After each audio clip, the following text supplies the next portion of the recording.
The image you are seeing is one of the most terrible and iconic of the 20th century. It was taken in 1968, in the middle of the Vietnam War, and is a perfect synthesis of the level of brutality reached during the war. Here we see a South Vietnamese Army soldier shooting a member of the Viet Cong in the head. The victim's name is Nguyen Van Lem, and he is 36 years old. He puts his hands behind his back because he is handcuffed. Until a few moments ago, he was a prisoner who should have been treated with respect and dignity, in accordance with international military regulations. His death is a crime, and his executioner will pay the consequences of this act. However, this story is much more complex than it seems, because there are no heroes or villains here, and Nguyen Van Lem is hiding a horrific secret, and his executioner is convinced that he is doing the right thing by coldly killing him. Today, in this new episode of Military History, we will reveal to you the truth behind the most infamous photograph of Vietnam. To understand this history, we have to analyze the famous Tet Offensive of 1968. By this date, the United States had been directly involved in the affairs of Vietnam for 3 years. The nation was torn by a civil war between the Communist North and the capitalist South, allied with Uncle Sam. The Americans were convinced that thanks to their powerful weapons and well-trained army, they would obtain a quick and easy victory, but this ended up being an illusion. The fight bogged down as the Northerners proved to be a tough nut to crack. It was not easy to fight against the Viet Cong guerrillas, who, in addition to knowing the terrain, had the support of the country's rural population. This was because United States troops used to carry out attacks against peasant villages, like the one you will see below.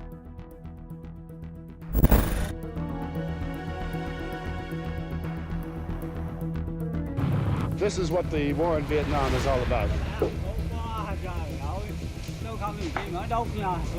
The old and the very young. The Marines have burned this old couple's cottage because fire was coming from here. These types of actions turned the rural inhabitants in favor of communist Vietnam. Towards January 1968, the Vietnam confrontation took such a significant turn that it completely changed the course of the conflict. The North Vietnamese High Command planned a titanic military operation, the objective of which was to deal such a severe blow to their enemies that they could not recover. The attack would take place during Tet, the day of the Lunar New Year, and one of the nation's most important holidays. They chose this date since no one would expect a military offensive to coincide with this traditional celebration, in which all Vietnamese families would be celebrating. The plan was to attack the main cities of the South, causing so much damage that the Americans had no choice but to negotiate a surrender. During the party, there would be so much movement of people traveling from one place to another to meet their loved ones that no one would suspect the guerrillas infiltrating the cities. The Tet Offensive began on January 30th with attacks in the towns of Saigon, Hue, and Khe Sanh. In all cases, the communists proceeded in the same way.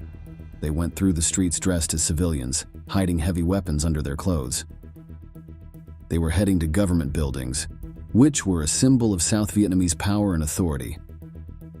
Once they were in position, they unsheathed grenade launchers and mortars and bombarded the buildings. The most important attacks were carried out in the city of Saigon. There, the Viet Cong captured the radio station for the recording of a speech by Ho Chi Minh, the legendary leader of the North. The guerrillas remained locked in the building for 6 hours, shooting at enemy troops who wanted to enter to evict them. Finally, seeing that they were surrounded and had no escape, they committed suicide by detonating an explosive that destroyed the station. The streets of Saigon sank into chaos and anarchy. The sky was covered by the black smoke of explosions.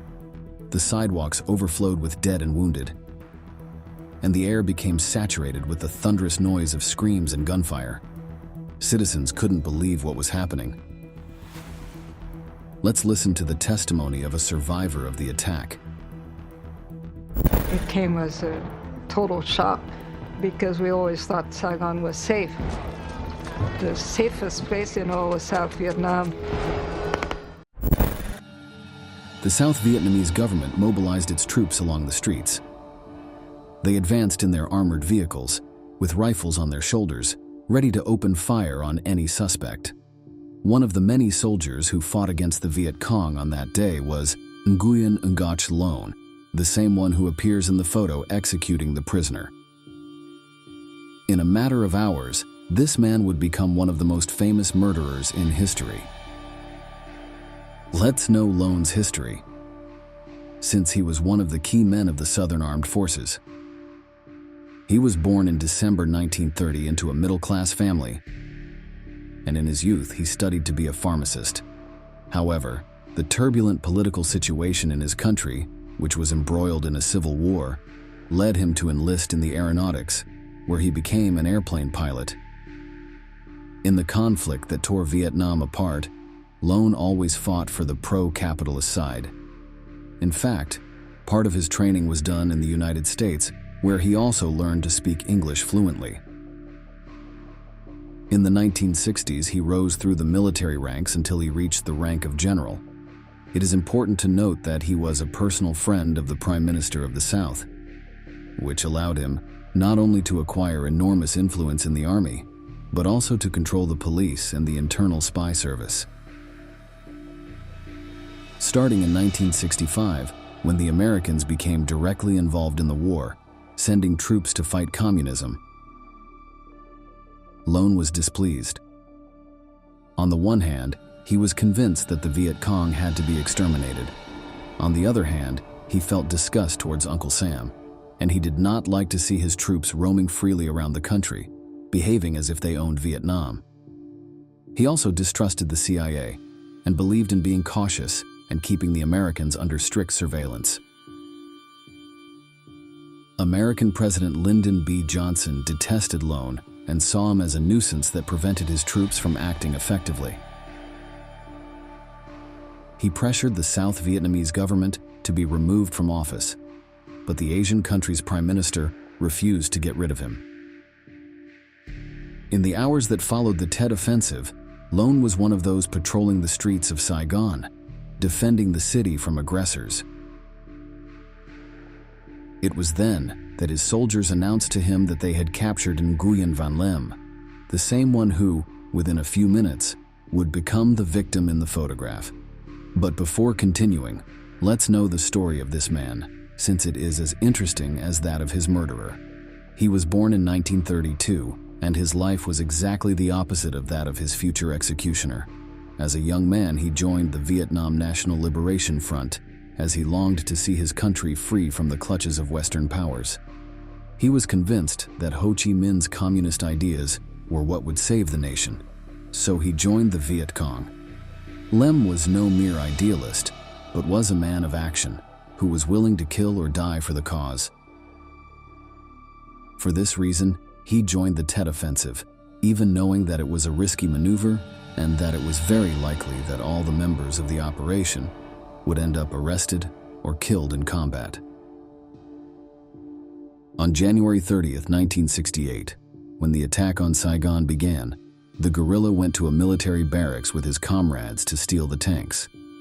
Inside, they ran into a South Vietnamese Army Lieutenant Colonel, Nguyen Tuan.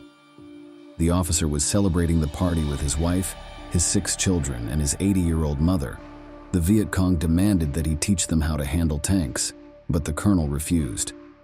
Lem lost patience, pulled out a machete and charged at Tuan, hitting him again and again until his head rolled to the ground. Lem was responsible for an abominable massacre. After the carnage, he slipped through the streets of Saigon. He was sure that no one would catch him, since he was dressed in civilian clothes, and there was nothing that would allow him to be identified as a guerrilla. However, as he walked near the city cemetery, a South Vietnamese patrol recognized him. He was handcuffed and brought before Lone, who had already been informed that the prisoner was the Tuan murderer. The general was accompanied by a cameraman from the NBC News Network and a photographer from the Associated Press Agency, who had obtained permission to follow him and film everything that happened. They were the ones who recorded the images that you will see below.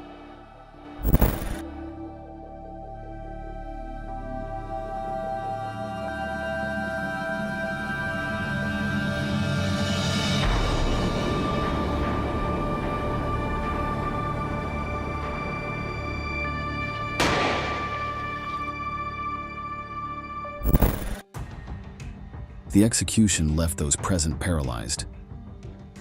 When Lone drew his .38 caliber Smith & Wesson revolver, everyone thought he was going to use it to threaten the guerrilla. Nobody imagined that he would blow his head off there, in the middle of the street, and in the presence of the cameras. But the general was convinced that Lem was a wild beast who had to be eliminated as soon as possible. From his point of view, what he had done was unforgivable, and he did not deserve the possibility of defending himself in a trial according to the law, after having killed a father in front of his children and executed children and woman. The only justice he was going to have came from a gunshot to the temple. The communist fell on his left side. Streams of blood escaped from the bullet hole in his head, and after writhing for a few seconds, he died. Associated Press photographer Eddie Adams was an American specialized in war journalism. His enormous talent with his camera allowed him to capture the exact moment when the projectile destroyed the prisoner's skull and the power of the shot shook his hair. After the execution, General Lone turned and told the witnesses, "If you hesitate, if you do not do your duty, then your men will not follow you into battle." He dedicated the following words to the American reporter: "He killed many of my compatriots, and also yours." When Adams published the photograph, it traveled the world and became one of the best-known photographs of the Vietnam War. It was a clear example of the brutality with which they fought and the hatred that existed between the fighting sides. For many, it was also evidence that the South Vietnamese and Americans did not respect the rules of war. The story of the massacre of the guerrilla Lem did not spread with the same speed as the photo. When anyone saw her, they only saw an officer committing a ruthless crime against an unarmed prisoner. In 1969, the image won the Pulitzer Prize, journalism's highest award. However, Eddie Adams always regretted having damaged the general's reputation, since he believed that the execution was fully justified. It's not nice, but I mean, he shot him. He was a prisoner, he shot him. I might have done the same thing. It wasn't until about a day later when we started getting reports back about what was going on with the picture. I had no idea of the impact, and I still don't understand it even today. General Luan, well, he was like a colonel, and the whole thing is the picture destroyed his life. And that's what bothers me more than anything else. Shortly after the execution, Lone was interviewed in a book. When asked about the murder, he justified himself as follows: "The prisoner was not wearing a uniform, and I cannot respect a man who wages war without wearing a uniform. It's very easy, and it's cheating. You kill, and no one can recognize you. I have great respect for the North Vietnamese as long as they dress like soldiers, because it's the same thing I do. In doing so, we take a risk. But a Viet Cong that walks around camouflaged in civilian clothes, that fills me with fury." It is striking that the general has not denounced the guerrilla for having massacred a family. Several specialists claim that this was his opportunity to tell the truth, but he missed it. Months after his execution, Lone was shot in the leg while fighting against the communists. They had to amputate his limb, and from then on he stopped playing a central role in the army. In 1975, when South Vietnam lost the war, the general was evacuated to the United States, where he attempted to start a new life. He settled in Virginia, where he opened a typical Vietnamese food restaurant. However, his photograph haunted him until the end of his days. It was common for him to encounter protesters who shouted at him that he was a murderer and that he would pay for his crimes.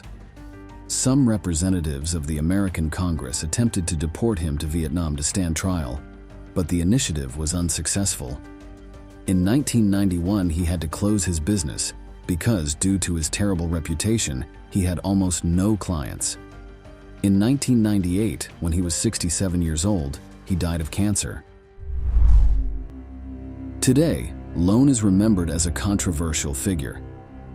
There are those who defend his actions, arguing that the guerrilla deserved the punishment. Others, however, maintain that what he did was an unjustifiable war crime. Ultimately, what is clear is that the Vietnam War led the troops involved to commit unforgivable acts, leaving their humanity aside and turning into beasts. We reached the end of the video and we want to ask you, do you think Lone did the right thing by executing the guerrilla? Leave us your answer in the comments box below.